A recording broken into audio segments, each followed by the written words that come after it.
qof halwaana igu kabay waqtigii aan soo maray wax siin kaliya maahay qof xitaa wanaag iyo walaalnimo isiiyo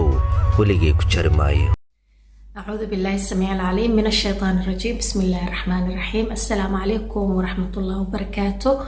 ولا لا قال جاي كحرن جنال كي مناس جنال ميل بعدون كجوكتان أنا يقول عافمت قبتان رجينا فضلنا تعرفوا عصبتها جنال سبسكرايب نصار سوا كلنا مقارق لايك تنصار فيديو جنا سحبت هذا وشير كري وحير رأيك جنا قبت كومنتي جنا وقرب آتي هذا وما تسنتين هذه اللي ولا لا عصب سود هذا كعم فرنية قلب سافي وإذا نجعل كسود هذا ولا عليه هري اللي جوج جنا حيد اللي مضح كركي ساي سار انتهين جسدينا جنة الفردوس الله كدقة تنبيكيني كوالد كينا بالله سبحانه وتعالى عافية آمين يا رب العالمين. ومركلة إيه مقال كلو عصب إيه مركلة إيه قصة كلو عصب عايدين وضامات قصدين إنتان وجودك المركورة أنكو صلينا نبينا محمد اللهم صل وسلم وبارك على سيدنا محمد صلى الله عليه وسلم. أصحابتي قروح بدل وحيد كرجينا أنا مقالك لايك فربضنا أي سارتان سيف أفرتن كنا وسوحرنا وحارج جعلان لها أنا أهانتي بقولكم إنها سدقسي وسوحره لكن صورت تلاوة قوة أفرتن كهاتنا وصوص كيسو إن شاء الله إجارسية أنت كرنا وجاردونا تو إلى يرادو قصة ديني أي وصو نقونينا قصدا waxay ku dhacday laba qof oo ilmo adeer ah waa wiil iyo gabar ay ahaayeen ninaag ilmo adeer ay ahaayeen waxa ka dhaxeeyay jecel yaraantoodii soo bilowday ilaa ugu dambeyn ay ka soo qaangaarona dadweyn ay ka noqdaan kadibna way iskuursadeen waxay reer lahaayeen 18 sano ay wada joogeen oo reer ay lahaayeen waxayna isku dhaleen 5 caruur ah hal gabar iyo 4 wiil ay isku dhaleen. waxaa dhacday 18 sano kadib guurkoodii markii uu ka soo wareegtay in ninkii xaalad caafimaad ay soo food saartay ee la soo darastay kadibna wuxuu markaas bilaabay inuu dhakhtar aado isbaaro xanuunadiisii waxyaabaha hayo inta baaristiisii iyo xanuunka hay markaas la baarayay ayaa waxaa la ogaaday ninkii inuu yahay nin ma dhalaysa caruur aan badali karinbo wax ilmaha aan dhali karin. ninkii arinta marka loo sheegay waxay ku noqotay arin shock ama ka kurido nintan oo 18 sano naag qabay 5 caruur leh oo 5 caruur u joogto oo la leeyahay hebel ciyaalkiisii ama hebel caruurtiisii hadii la dhaha kabar adiga waxaa tahay nin ma dhalaysa waxna ma dhali kartid. ninkii waxaa ku dhacay isla hadal iyo maxay tahay wada sheekaysi ayaa ku dhacay kadibna dhakhtarkii wuu ka soo baxay gurigiisa ayuu imaaday wuxuu bilaabay inuu isla sheekaysto asaga oo markaas ka sheekaysanayo arintan ku soo ziyaaday. ninkii marka wuxuu maral maskaxdiisa ku soo celcelina uu weydiina oo leeyahay sidee macquul ku tahay naagtaadii adiga aan qabtay ee ahayd qofta dhowrsoon ee maskiinada ay adiga ku jecel 18 sano ala nooleed ee jecelkeeni ilaa ay yaraanta soo socday ilaa iska guursateen caruur isku dhasheen in maanta lagu dhawey ku qiyaantay caruurtaas adiga ma dhalin nin kala dhalay yani maskaxdiisu ninka ka sheekeysana maadaama la dhahay ilmaha adiga ma dhalin hadii la dhahay ilmaha ma dhalin waxa imaan karta markaas in ilmihii qof kale ay dhaleen. ninka marka wuxuu bilaabay inuu maskaxdiisa la sheekaysto waa asagii uu isla hadlo uu isku buuq kadibna wuxuu aan ku gaaray inuu ilmahan baar inuu asaga dhalay iyo in kaleento. ilmihii marka ma dhihi karo naagtiisii aniga waa ka shakiyay waxa rabaa ilmihii inaan soo baaro inaan aniga dhalin waxyaabaas ma dhihi karo. wuxuu sameeyay ilmihii ayaga oo أنا كور هينين سو كلنا هو إذا إنسان كور هينين أيو تيمهودي جري كدبنا وحقو قاضي شي بارسيو وقاضي المهان إنو أساق دالي إن مركاس نين كلا قود دالي شيبارك مركي او جيتني وحال لهاي وحي قادنيسا جوابتا انت اكيليسد بل اي قادنيسا لداي نينكي waa kan isku buuqay wuxuu dhaa bil way ugu badan tahay ana arintan hadda ugu taagantaa waxaan jeclayaa in kala baxnaa hadaba lagu dhaho waxayga miiska lagu dhamay waxa la arintan waxay qaadanaysaa waqti ilaa iyo bil ina sugtid waay Allah uu ka soo tagay meeshii ninka wuxuu bilaabay isla hadal maalmii ugu horeeyay ilmihii inuu wiji siineenin uu leeyahay ilma aadan dhalin shalayta abagi iyo beerka ku haysatay dhiigaaga siinaysa u shaqeynaysa inta soo dhan yani ninkii wuxuu bilaabay inuu isla hadlo heer markaan wuxuu gaaray uu sugi waayo jawaabtii markaas jirtay meesha shaybaarka ah wuxuu go'aan ku gaaray inuu guriga kaamira ku xiro si uu ogaado ilmaha ninka dhalay iyo naagta ninka ay ku qiyaanayso guriga asagoo naxaaskiis ka warheenin ayuu kaamira ku xirtay wuxuuna kala socday telefoonkiisu kala socday wixii dhaqdhaqaaqa qofka soo galay qofka ka baxay guriga intaas oo dhan telefoonku kala socday maalinta koowaad labaad saddexaad wuu fiiriyay guriga sidiisii caadadiisii ilmihii iyo hooyadii kaliya ayaa soo galaya sii baxayo waxaa dhacday ninkii inuu isla hadlay marka waxaa jir nin ay saaxiibo yihiin oo arkay ninkan isku buuqsan yahay oo asagoo fadhi kaligiis isla hadlay markaas wuxuu dhahay warniyo maxaa kugu dhacay maalmahan waa isbedeshay waad isku buuqsantay oo isla hadlaysa family problem ma jiro maxaa dhacay markaas wuxuu ku dhahay saaxiibo aniga dhibaato ay haysataa arrinana filina ayaan igu dhacday xaaskaygu way qiyaanaysaa markaas uu yircoodo bileyso maxaa xaaskaaga ugu tilmaamaysaa qof xun dumaashi waa ogaa qof fiican oo u doorsan maxay tahay hadalkaas waxa ka keenay kadibna wuxuu ku dhahay aniga 5 caruur ee aaba inaa u ahay u heesto yira aniga ma dhalin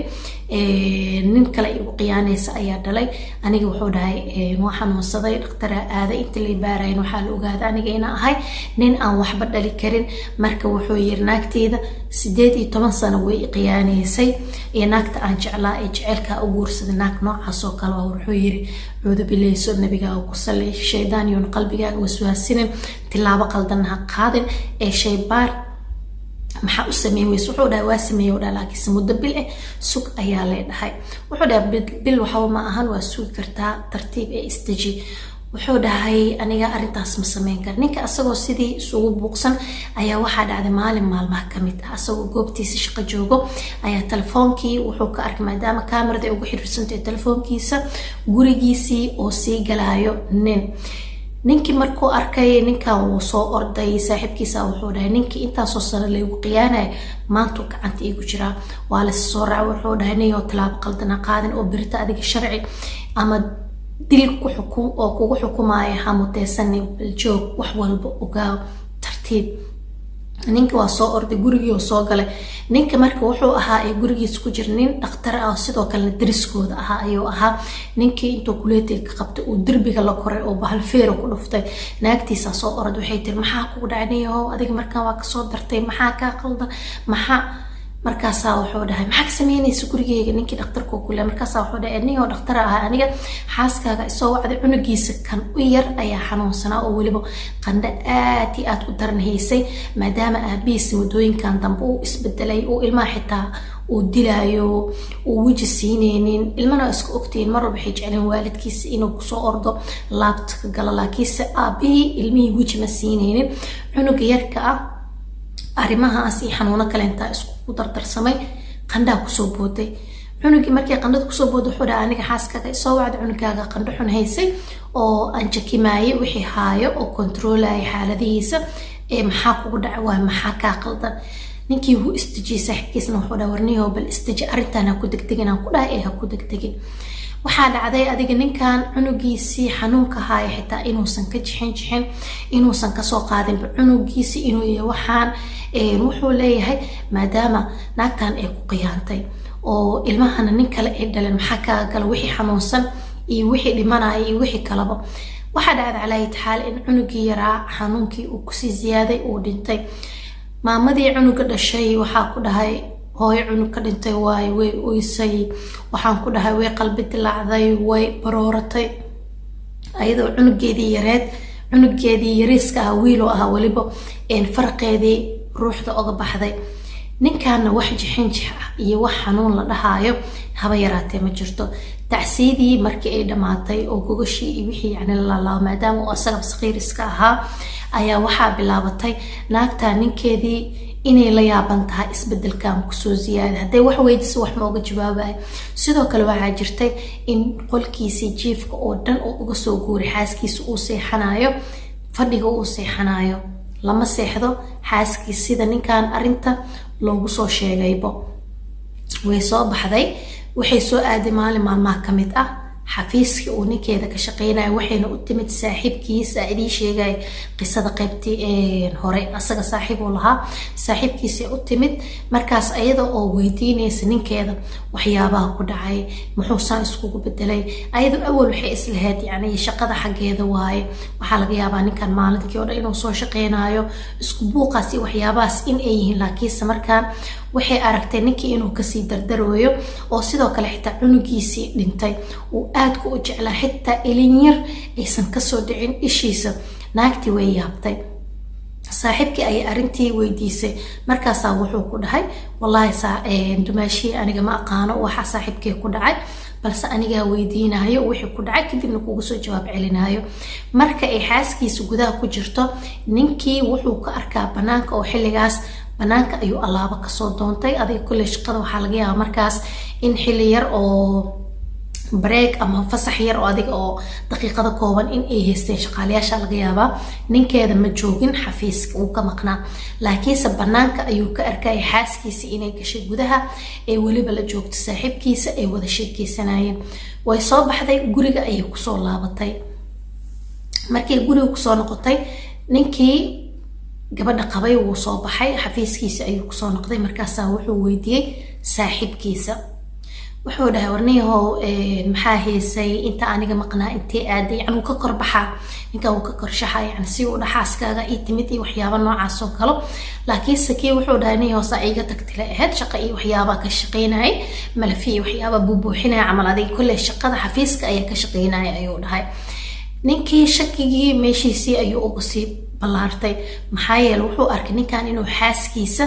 ay isla joogeen wada sheekeysanayeen ilaa iyo muddo maxay ahayd daqiiqado badan haddana uu inkiray inay xaaskiisa la joogtay uu dhahay shaqo ayaan hay ninkii waxaa ku bilowday isla hadal asagoo markaas u nisbeelinayo ninka lagu qiyaanayo ee maxay ahayd caruurta dhaleba inuu yahay ninka saaxiibkiisa ah ilaa waa nin maskaxdiisa uu ku ciyaarayo shaydaan uu wax walba soo gelinayo oo si walba wax u tusaayo sawir bala soo qaadanayo waaye waxaa dhacday horta in la gaaray muddadii bisha loo qabtay ee taxliilkii markaas ama baaristii ilmaha DNA-gii laga qaaday in ninkan uu leeyahay iyo in kale wuxuu ku noqday meeshii uu sheybaarka ahaa ee uu geeyey DNA-gii wuxuu dhahay jawaabta ayaan u baahanahay jawaabtana bil ayaan sugaya waxaa la dhahay weli waqti ayay usii baahan tahay muddo isbuucna sii ayaa la dhahay ninkii wuxuu dhahay war isbuuc ma sugi kariyo dhahay maxaa idinka qaldan idinka waa waalantiin aniga ma sugi kari intaan ka badan ee waxaan rabaa inaa isiisaan jawaabta wuu soo baxay meelo kaloo aaday asaga oo markaas raadinaya jawaabtan mid ka dhaqsiya badan ama mid maxayda kasoo ka fudud oo markaas iyo jawaabta la siinaa asaga uu raadinayo laakiinse meel walba waxay noqdeen isku wada mid oo waxaa la dhahay bil kadib ayaa helaysaa ninka gurigiisa kusoo noqday kadibna wuxuu bilaabay inuu xaaskiisa weydiiyo sababta ay u aaday ninka saaxiibkiisa ah markaasaa wuxuu dhahay adiga maxamed intay jirtay maalinkaas intay jirtay aniga waa ogtahay in xafiiskayga aana joogin oo waqtigaas xafiiska aan joogin korana kaa arkay maxaa ka sameynaysay xafiiska markaasaa waxay ku tiri warniyo waxay dhahday waa isbedeshay adiga dhan nooc kalaa noqotay ilmahaaga sida baalkii oo kale ula dhaqmaysaa aniga sidoo kale intay dhahday fadhigaanaa seexanaysaa maxaa kaa qaldan haddii wax lagu weydiina qofkii wax uma sheegaysid aniga dabeecadahan cusub ee aan la soo baxday darteeda ayaan saaxiibkaaga ugu tagay inaan ka wareysto waxa kugu dhacday shaqo dhanka oo maxay ahayd shaqada ay tahay problemka ku haysto maadaama uu yahay saaxiibkaaga ku dhow saas ayaa u aaday aan u soo wareysanay arrinta markii ay saas ku dhahday xaaskiisa wuu soo baxay wuxuu soo aaday saaxiibkii maadaama uu dhahay maalinkaas asaga shaqo ayaan hayay markaas wuxuu dhahay waryaaniyaho maxaa aniga iiga qarisay inay xaaskayga ku imaaday maalinkaas aniga waan ku arkay laakiin waa ku weydiiyay haddana been ayaa ii sheegtay maxay ku dhacday aniga inaan been ii sheegto ninkii wuxuu dhahay sababta ay ku dhacdaa kuu sheegayo nin waxaa tahay asaga dhan isla hadal iyo buuq uu ku furan yahay oo xaaskiisii ka shakisan haddii aan ku dhihi lahaa xaaskaaga ayaa ii imaaday ma u fahmi lahayn oo dhahay inaa arrimaha ka wada hadleen waxaa u qaadan lahayd in aniga ayada xiriir naga dhexeeyo ama aniga ii timid waxyaabahaas xunxunka inaa ku fikirto ayaa markaas laga yaabi lahaa oo xaaskaagii dhibaatooyin aa u geysatay ama aad disho aniga waxaan ku dhihi lahaa niyahow gacantaada ka adkaaw ha fududaanin wax berito mustaqbalkaaga mugdi gelinayo ama xabsi u gelinayo ha sameynin jawaabaa sugaysay jawaabta sug wuxuu dhahay war jawaabtii bil ayaa kasoo wareegatay haddana waxay dhaheen isbuuc kale ayaa sii sugaysaa wuxuu dhahay bil ayaa sugaysay isbuuc waxba maahan uu yiri waa sugi kartaa cimir dhamaadayna ceeb ma lagu sagootay neeho iska suga iska dulqaado shaydaankana iska naar ilaahay isku xir ilaahay u dhawaawo shaydaanka inta aa ilaahay ka fog tahay waa inta aa shaydaanka usii dhawaanaysid oo qalbigaaga ku ciyaarayo oo ku waswaasinayo 100 su'aalood oo kusoo gelinayo arrinta haddii ay run noqoto xaaskaaga waxaa la weydiinaa sababta ku kaliftay iyo waxyaabahaas sababta ay u samaysay haddii markaas ay noqoto dhanka wanaaga ah oo markaas ama qalad u ka imaaday waxyaabihii markaas adiga lagugu baarayo oo ilmihii asaas ku dhashayna waa sidii la rabay laakiinse ha degdegin ee joogniyo tilaabo qaldan ha qaadin ninkii adeeg wuxuu iscelceliyo waxaa la gaaray natiijadii xilligii loo qabtay ahayd isbuuc kadib wuu tagay wuxuu dhahay aniga waxaa rabaa natiijada inaa qaato DNA-gii muxuu kusoo baxay ilmaha aniga maa leh mise markaasaa waxaa lagu dhahay ilmahaaga adiga ayaa dhalay adiga ayaana leh qof kale ma dhalin shakigana iska bixi ilmaha adiga dhalay laakiinse hadda wixii ka dambeeyay waxaa noqotay nin aan waxba dib u dhali karin sababtoo ah xanuunka adiga hadda kugu dhacay ayaa sababay in aad dib dambe wax u dhali weyso ninkii horta mar wuu naxay wuxuu ka naxay waxaa lahay cimrigaaga inta ka dambaysa hadda kadib wax ma dhali kartid wuxuu ku farxay ilmihiisa inuu asaga dhalay ee xaaskiisana qiyaanin waxuu kala haddana uu ka qoomameeyey uu ka naxay oo goobtii oo la fariistay cunugiisii yarka ah ee dandarada iyo iska riix asaga oo iska riixay darteeda u sababtay in xanuuno ay ku dhacaan uu sababtiisina u geeriyoodo oo maalinkaas wax yar jixinjix iyo naxariis aabanimo ah aan u muujinin ayuu ninkii ka qoomameeyey uu la baroortay oo la ooyey kadibna adiga waa la soo waday gurigiisa ayaa la keenay xaaskiisii ayuu markaas inta jilbaha ka qabsaya wuxuu dhahay iska kii cafi qalad weyn ayaan kaa galwada qaladka aan kaa galayna inaa iga cafin doontid ma u maleynaayo aniga qalbigayga iyo maskaxdayda iyo caqligayga oo dhanba waxaa ku ciyaaray shaydaan ayaa ku ciyaaray guriga kaamira kugu xirtay waan kaa shakiyey waa ku maxay to control jiray oo waxa sameeynaysid guriga qofka ka baxayo iyo qofka galaayo intaasoo dhan ayaa sameyn jiray maadaama aniga kalsoonidii ay iga dhimatay oo kalsoonideedii oo dhan shaydaan uu burburiyay ninkii maalinkaas dhakhtarka ahaana taas ayaa keentay inaan u gacan qaado oo waan fiirsanayay maalinkii uu soo galayay gurigii naagtii maxay sameynaysaa way xanaaqaday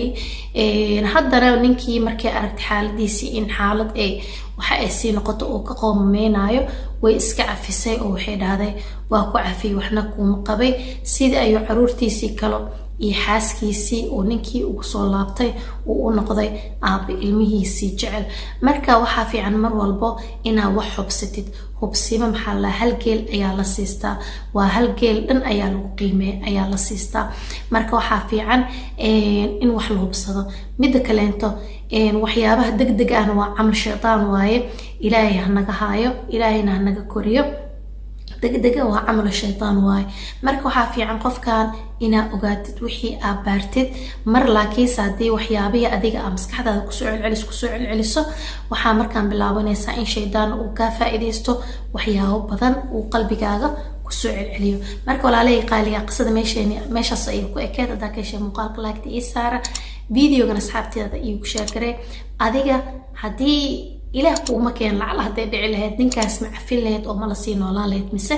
waa ka tagi lahayd maxaa ku samayn lahayd qaybta commentiga noogu reeb intaas yani waa fikir way soo maxaa intaan muuqaalkan mid lamid ah kulmitaan waxaa idin leeyahay wassalaamu calaykum waraxmatullaahi wabarakaatuh